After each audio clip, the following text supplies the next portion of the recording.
Welcome to our second Tigers Lair. This time it's in our own offices in Hawthorn as opposed to the virtual offices in Collingwood, but it's once again a virtual, a business that's trying to raise money on the virtual equity crowdfunding platform, and the business name is Order. And with me today are Jacques Tiberi, who's the co-founder of the business, and Adrian Giles, who is the incoming chairman of the business. G'day, gentlemen. Jake, Adrian. Afternoon. Now, Order is an esports team. Now, we're going to learn a lot today. This is going to be quite interesting, and I'm looking forward to it. We're going to learn all about esports because Order is a team, and what we're going to learn about is how they make money, of course, but also how the whole esports thing works. Now, what they're doing is they're looking to raise between $750 and maybe $750,000 and $1 million. As with all these equity crowdfunding things, you can basically invest as much as you like, as little as $50 or as much as $10,000 for a non-sophisticated investor, and a sophisticated investor can invest more. So look, I think the best way to start is for Jake and Adrian to give us a bit of a pitch, and then you and I can ask them questions and find out more about the business. So over to you guys. Great.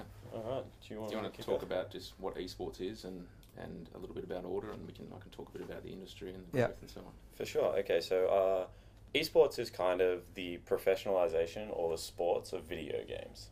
So when we talk about esports, it's important to remember that we're talking about multiple codes. So just like sport involves, basketball, football, rugby, esports involves multiple games like League of Legends and CSGO are the two teams that games we're involved in. So esports generally is seen as the most rapidly expanding sport within the world. Millions of people now tune in and watch esports every single day on online platforms like YouTube, Twitch, and Facebook are the three primary. Within Oceania, or Australia and New Zealand, we have professionalized esports in both Counter-Strike as well as League of Legends, and our players play in tournaments every single weekend, live in studios in Sydney, generally, is where it's all located out of. So as far as esports goes, on a global level, I think you have the numbers, Adrian. So it's international. Internationally, it's got an audience of around 300 million people. The industry is worth around $700 million US in 2017, and that's forecast to grow to $1.5 billion US by 2020, which represents a compound annual growth rate of around 35%. So it's one of the biggest growth industries that a lot of people just really haven't heard about. The Australian industry is also growing very well. There's around 15% of Australians, or 4 million Australians, have watched esports, which is a massive number and certainly surprised me, and around half of those tune in monthly to watch esports. So certainly growing in Australia as rapidly as it is growing elsewhere around the world.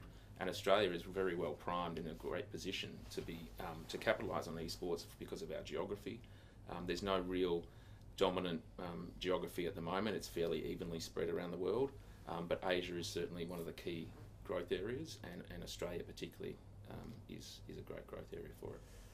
Right, so I need to just get my head around a few things here. When you say, I can't even remember the name of the games that you talked about. Yeah. So say a game. League of Legends. So League of Legends. Yep. So you're saying that is like a whole sport, like football. 100%. League of Legends like football. Yeah. And the other one you mentioned, what was that? Counter-Strike. Counter-Strike is like basketball. Yep. And so within League of Legends, there's a whole lot of teams playing the game. 100%. So within Australia, for example, the Essendon Football Club has a League of Legends team. They're called the Bombers. They're based out of the Hangar. The Adelaide Football Club has a team. They're called Legacy. They're based out of Sydney. So there's 8 teams within League of Legends professionally, and every single Saturday and Sunday, these teams play against each other in what we call 2 splits. So there's 18 weeks of competition and 2 rounds of finals. If you're lucky enough to win it, or good enough to win it, I should say, then you have the opportunity to go over and compete in international tournaments 3 times a year. So there's the Mid-Season Invitational, which is this year in Berlin. Then there is Rift Rivals, which for our group has been announced will be within Australia. And then there is the World Finals, which this year is going to be in the home of esports, South Korea. And so what is Order? So Order is an esports team founded by myself and Jared Murphy to be the esports team based out of Melbourne. Before this year, every single esports team within Australia, New Zealand, was actually based out of Sydney, New South Wales, because that's where a lot of the competitions were. Jared and I are both Melbourne boys. I had previously worked for Riot Games, the publisher of League of Legends, as kind of their head of operations for their esports league within Australia. And I was leaving due to family circumstances to come back to Melbourne.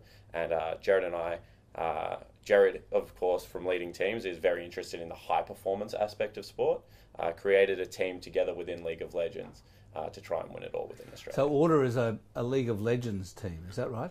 Well, Order is both a League of Legends team and a Counter-Strike team, but Order itself is a brand, an esports brand that we want to be the dominant esports brand in Australia that manages teams, owns franchises, and can create everything that is associated with a brand around esports in Australia, including what we hope to be the House of Order, which will be a venue dedicated towards esports education, entertainment, and so on.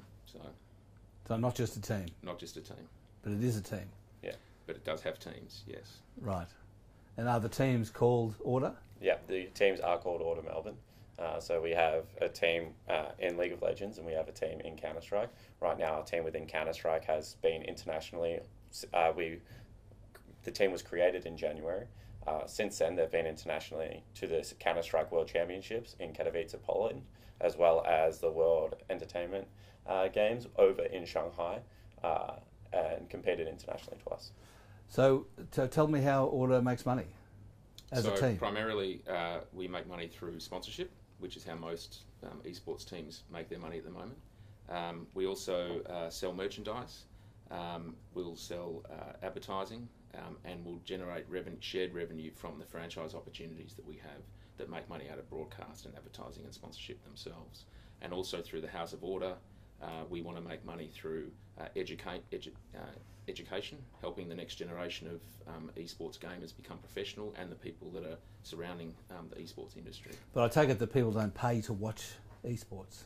So right now, esports is on Twitch and YouTube, which are both free platforms. So you don't have to pay to watch it. It does not sit behind a paywall. However, there are subscription models where if you would like to, donate towards the league or donate towards the teams, then you are able to donate, $5, $10, $25 to be able to give something back to the organisation. Do people do that? 100%. So tell us about, because you used to play, did you? You gave money. Tell us about that experience. So during the game, like the actual game is a free-to-play game, but you can pay to customize your character. So this is an example of how people are willing to spend money within video games. So to be able to change the color of your champion's jersey or to be able to make them look different in some unique way, pretty much be able to express your individualism, you can pay for skins between $2 and $5. I spent over $3,000 within the game. So if we take that towards esports, and when you have a look at, there's people that stream their practice live so people can engage and ask them questions. It would be like being able to go to an open training session of a football team every single day if you wanted to be able to, for free of charge. People are able to give the players directly donations and subscriptions. And then Order on top of that is able to bring our team together for community-based events and be able to do the same thing. Whilst it would be like if you tuned in and watched the football on Channel 7 or Channel 10 and wanted to be able to give something back there, you'd be able to just give a $5 donation towards Channel 7 or Channel 10, which then they equally divide with amongst the teams. So is Order making money now? It's a team now? No, we're spending money now on the investments that we've made to date in building the teams, getting the structure right, getting the right framework around it as a proper business. And what we're trying to really do is bring a level of professionalism to the esports industry, which to date around the teams hasn't really existed. A lot of the teams internationally have been owned by sports stars or wealthy people who have sort of done it more as a hobby. What we're trying to do is be the first in the world to really bring, to really surround ourselves and create a team of the most experienced people in esports, as well as business leaders to try to bring that level of professionalism to make it a real business, to make the teams that we have perform better. And Jared's background with leading teams and what he's done with AFL and other codes, and around culture and leadership, bringing that to esports, which will be a world first. We hope that the output of that will mean that we have the best performing teams, and with those the best performing teams, the greatest value in our teams as well. Right. So I got the impression that you actually had teams, but you don't. No, so we have Yeah, teams. we absolutely have. You teams. have teams. Yeah, Yes. we have two teams. You have two competing in teams, right? Professional leagues, yes. And so are they making money yet? Do those teams make money? I mean, are the athletes in your teams? They're earning money. Yeah, we're they're paying making- them a salary, yeah. and They're they're also making earning a prize salary. money. Yeah. Yes. Right. So where's the revenue coming from for those teams? So we've put money in ourselves. So we've done a early investment to date of the people that are coming on the board, and Jared himself has put money in, and that has funded the business to date, and will continue to fund the business in the future. Right. So there's no revenue yet. Not significant amounts of revenue. It's very early Right. stage at this point. Yes. Okay. So like a lot of startups, you spend a lot up front with the hope of the revenue in the future. I'm just trying to get a sense of whether revenue is coming into esports teams in Australia Oh, absolutely. at this point. So, Are there teams making money at the moment that you can point to and say that's what we're going to be like? So within Australia, there are definitely teams that make money. So that's without doubt. There are teams within League of Legends like the Adelaide Crows and the Bombers that run these things profitably. There are other independently owned organisations such as the Chiefs Esports Club that are able to fund this through sponsorship. Are you saying that and there through actually are merchandise. the Bombers and the Adelaide Crows? 100%. Okay, so Yeah. right, and they're associated with those footy teams. Yes. They wear Bombers t-shirts. So Right. Nigel Bombers. Smart and Justin Rodsky come to the games most weekends. Right. So, yeah. So how much money are they making? I would have absolutely no idea. You'd have to ask Nigel Yeah. probably. I don't know that they'd be profitable, but I think that a lot of people are investing in esports and the teams within esports because of the capital growth that can occur. No, with but I would investment. have thought that if you're investing as you are, Yeah. you're putting your own money in this, you'd have an idea of what the potential for revenue Okay, is. so And how much money you're going to be able to make. Let me put it this way. So because of a few things that are changing in the industry around the franchising of leagues and the removal of relegation from leagues, what's happening is if you've got a spot in a particular league, that spot is becoming more and more valuable. And that's a change that's happening globally, and it's a change that's happening in Australia. And there's more and more franchise opportunities coming up for Australian teams that create these spots. Now, once those spots become permanent spots, the value increases, and we're seeing values of around 10 to 20 million US dollars for some of the teams that have these spots just for one game in the US. So that same model will grow here, and we expect that an investment in order is an investment in the capital growth and the value of that team as much as it is, and more so than the actual revenue that we earn through sponsorship and so on. If that can fund the growth that we want and the number of teams and pay the salaries and cover all our costs, the real investment return will come out of capital growth of the assets. So, but I want you to tell us, Adrian. I mean, how much money do you think you're going to make here, and how are you going to make it? What's the potential? What's the I would hope. what's the potential here for you personally? Why are you doing this? Why am I doing it? Because I see that esports is, as we've said, the fastest growing sport in the world. It's a great mix of gaming and technology. It's a background that I have in the gaming industry and also in the technology industry, so it's right in my sweet spot. I love the fact that we can bring a level of professionalism that has not been brought to esports before. The mix of people that we have involved is a fantastic mix of both business professionals, esports professionals, culture and leadership professionals. We're bringing together the best teams that we possibly can, and the people that we're recruiting are some of the...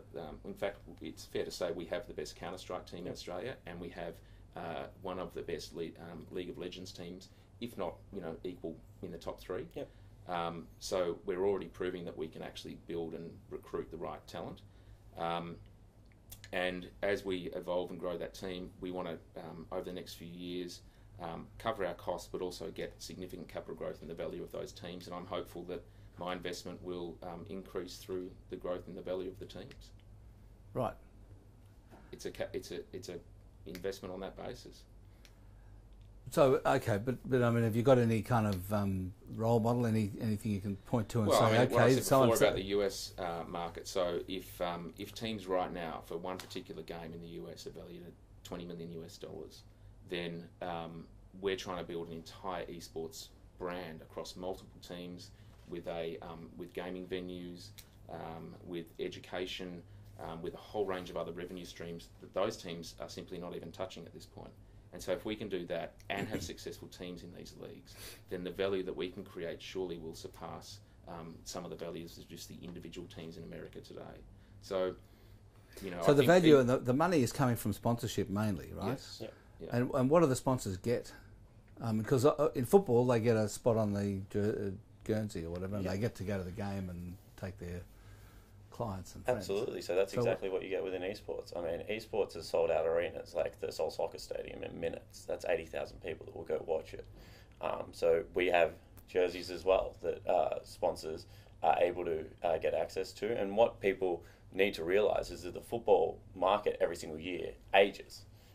And there is a very hard to reach demographic of 17 to 25-year-old males that are completely blind to screens, no longer engage with normal media such as newspapers or television, and exist only in an online medium, which esports has nearly exclusive access towards. So if you are a sponsor looking for that demographic, right, then this is the easiest way to get access. So I was going to say that you talked about 4 million people, I can't remember the numbers exactly, but you talked about how many people are watching and playing these games. Mm-hmm.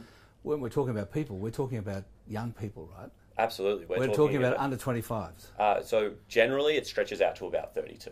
So as the esports ecosystem matures... Even 43. Yeah. Well. There we go. Are you playing? Are you playing games? Playing games, yeah, absolutely. Yeah, so and watching. As it is becoming more culturally acceptable, as it is becoming more, not mainstream, but it's getting towards the fringe, it is becoming more acceptable for these people to start identifying themselves as video game players and as esports fans.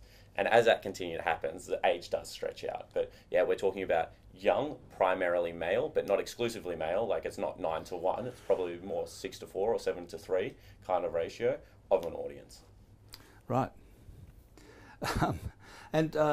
So you're a commentator, right? Yeah, I'm a commentator of a league. You're a commentator in a league. Yeah. Describe what happens. What's it like at the game? So game day is, I assume it's like being a commentator for anything else.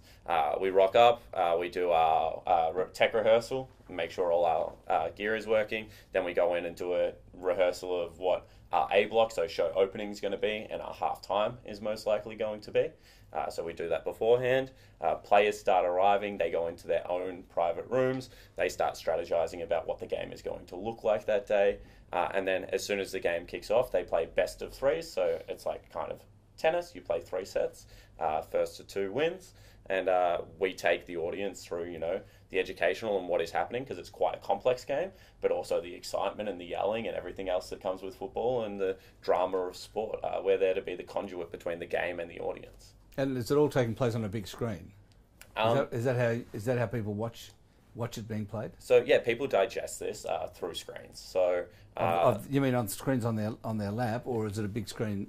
So when you go to a venue, yeah, it's generally big screens. It would be like going to a football game and not watching the field, but only watching the screens that are around the stadium is how people would watch esports. So they set up big jumbo screens like they have in Madison. And is there a lot of noise? Are people barracking? 100%. This place is deafening.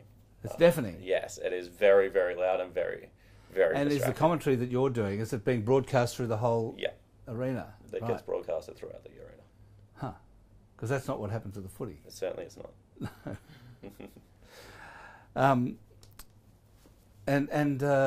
Is there a draft? How do the players get picked? So this is where video games are absolutely better than regular sport. Because if you want to play football, you have to find a club. You're hoping that people have like skill levels to you, and that you're going to be playing in a league that has like skill players. Because that way that you can see how good people actually are. In video games, you can queue up, and the system will automatically identify people to the same level again as you, place you within a team in the role that you want to play, and then also pick opponents at the exact same skill level as you. So you play within video games in your skill levels. As you win more, the system attributes you more points or more MMR. It's the same system they use within chess to rank people as they win. As you accrue more points, you go higher up the ladder, and you can start playing against professionals. So if you can become professional. Yeah, if you are good enough within the game, you can bump into the order players in practice as a layperson. And then as you do that more and more, teams start saying, hey, this 16-year-old kid is really, really good. Maybe we should start looking at him for an academy team, or maybe we should just pick him up. Right. And picking him up involves a contract. Yeah, 100%. The players within Order are all employees, so they're all employees of the Order business. Huh. I've got some questions from the audience, so that's good. Michelle says, is sponsorship at the team level only, or are individual players sponsored? So that's a really good question. At the moment... Well done, Michelle. Good question. At the moment, majority of the sponsorship is within team level. However, as people like Gillette and Red Bull are becoming involved on a global level, we are also seeing individual players be sponsored. In saying that, outside of the traditional esports ecosystem, because remember, Order's not just a sports team, we will have individual influence as well. Individual influencers or individual like celebrities within the esports ecosystem are certainly sponsored at the same time. Tom says, is there a risk of talent drain, i.e. Australia's best players heading overseas to play there?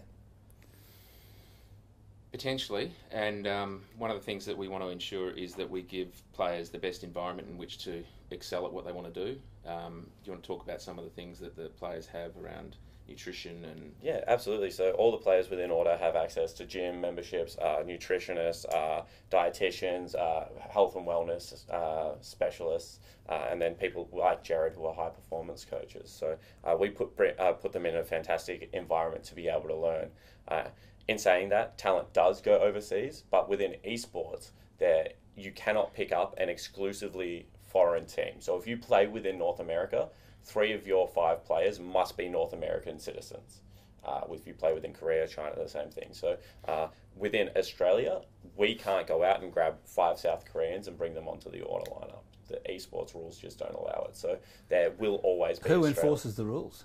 So there's boards. Riot Games is the publisher and board of League of Legends, and then people like Intel run the Intel Extreme Masters for Counter-Strike.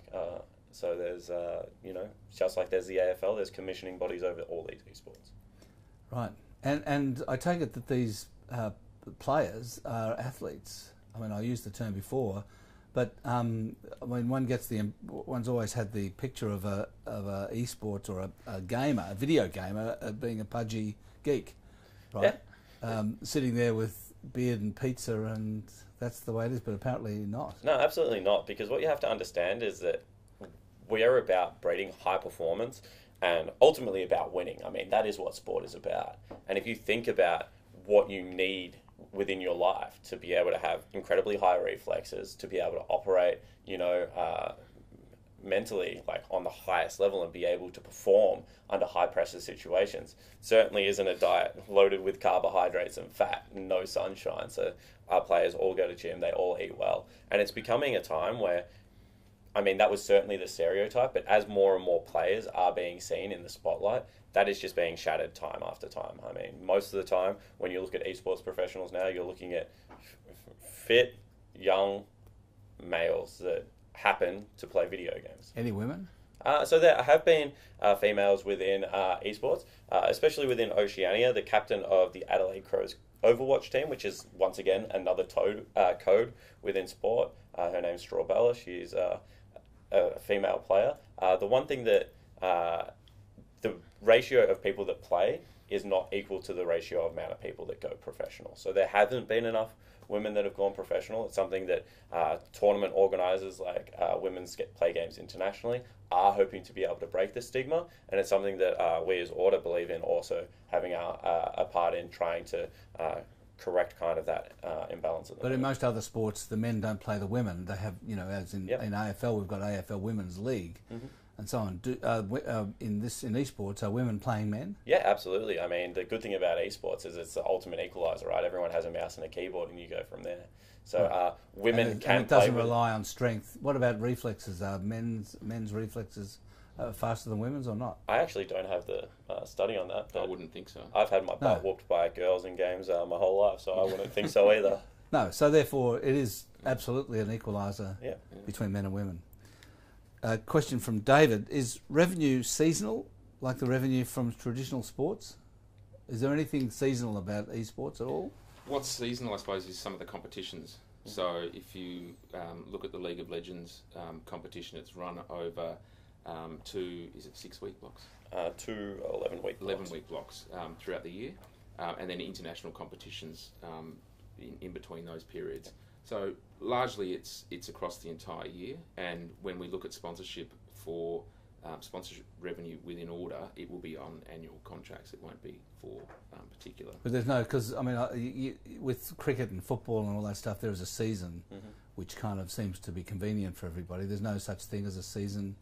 With this, it just goes all the time? No, absolutely not. We go where the audience is. I mean, that's how esports was born, is there was interest in this, and so publishers started taking the interest to the people. So people like to consume esports. Obviously, over the Christmas months, it quiet down a little bit. So November, December is generally the off-season, but up until then, there is nearly continual play from January up until November. Catherine says, what sort of companies are attracted to sponsoring esports? So you get a lot of manufacturers of hardware in the esports industry. So computer peripherals, computers themselves, the gaming hardware that people use are attracted to it. Sponsors like Red Bull, who sponsor a whole range of sort of extreme sports, are also interested in esports, and a lot of similar brands to those guys. So the energy drinks and so on.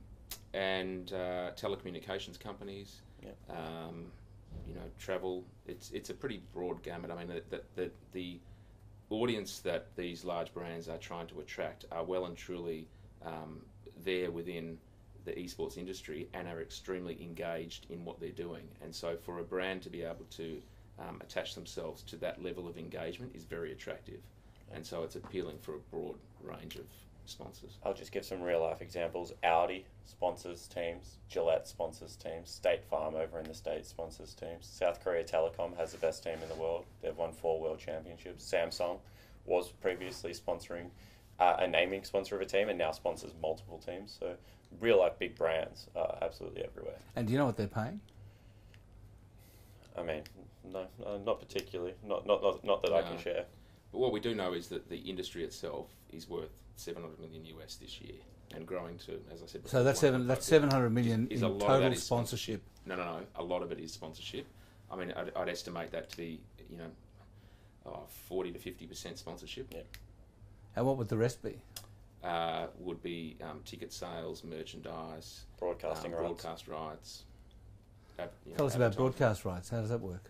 So pretty much, as I said, there was the 3 main platforms: Twitch, YouTube, Facebook, all can broadcast this. Also, regular TV channels can also broadcast. But do Twitch and YouTube pay? Yeah, so for certain they do. tournaments, they pay for exclusive rights. Yeah. Oh, I see. Right. So there are some things that Twitch and YouTube each have exclusive rights to. Yeah, absolutely. So that's up to tournament organizer to tournament organizer.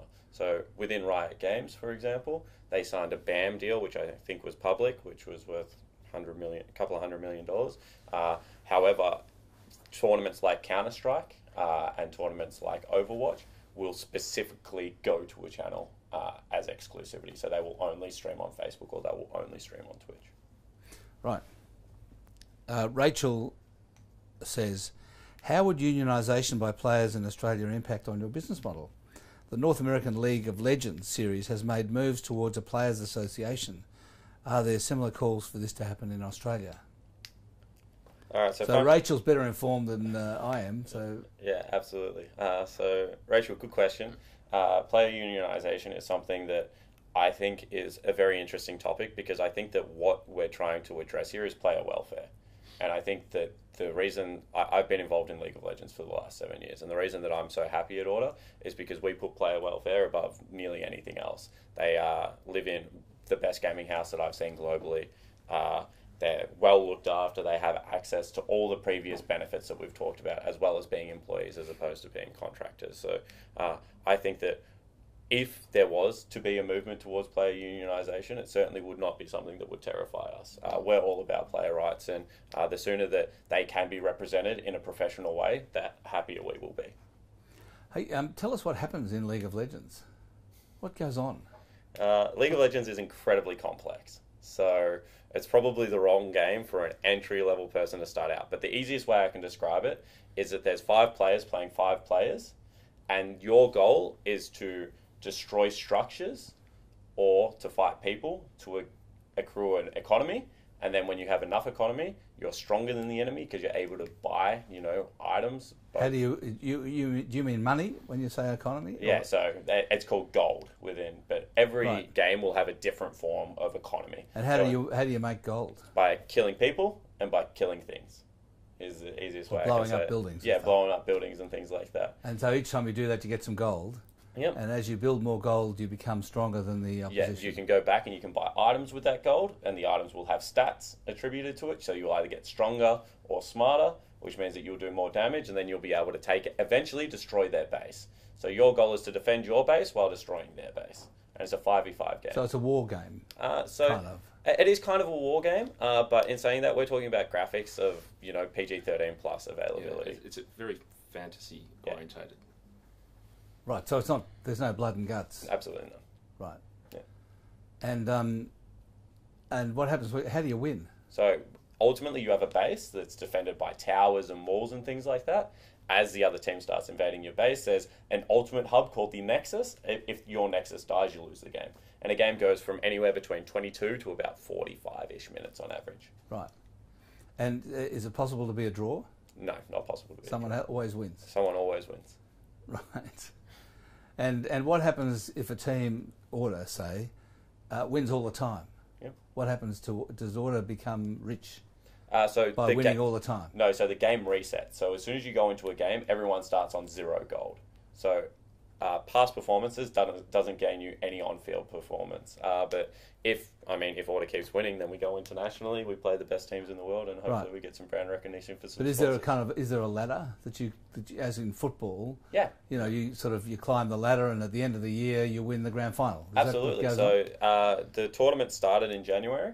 Last weekend, so actually last night I just got off a plane, played our last regular season week. So right now, the LG Direwolves. The LG what? Sorry. Direwolves. Direwolves. Yeah. So they're the top of the ladder within the OPL. Then the Chiefs Esports Club. We're currently placed third. So we'll play in what's called a gauntlet. So the final system within League of Legends is completely different to most other sports. If you come top of the ladder, if you're the minor premiers, you go straight to the grand final. And then fifth plays fourth, winner plays third, winner plays second. That team goes to the grand final to meet them. Right. And how many teams in the league? So there's 8 teams in the League of Legends. You said that. That's right. So, and then grand final, everyone wins. It's streamers. There's no kind of prize money? Or is there? So there's prize money. So generally the prize money for the domestic competition is the fact that you get free trips over to the mid-season invitational. And then the mid-season invitational, I can't remember the numbers off the top of my head. I'm sorry, but I think it was $5 million last year for the winner. Right. And is there a global ladder on League of Legends, say, that, because you're talking about the tournament in Australia, which you have the grand final. Mm-hmm. What happens? Does the winner of the grand final then go into the global competition or the top 4 or something? No, so it's, once again, really complex.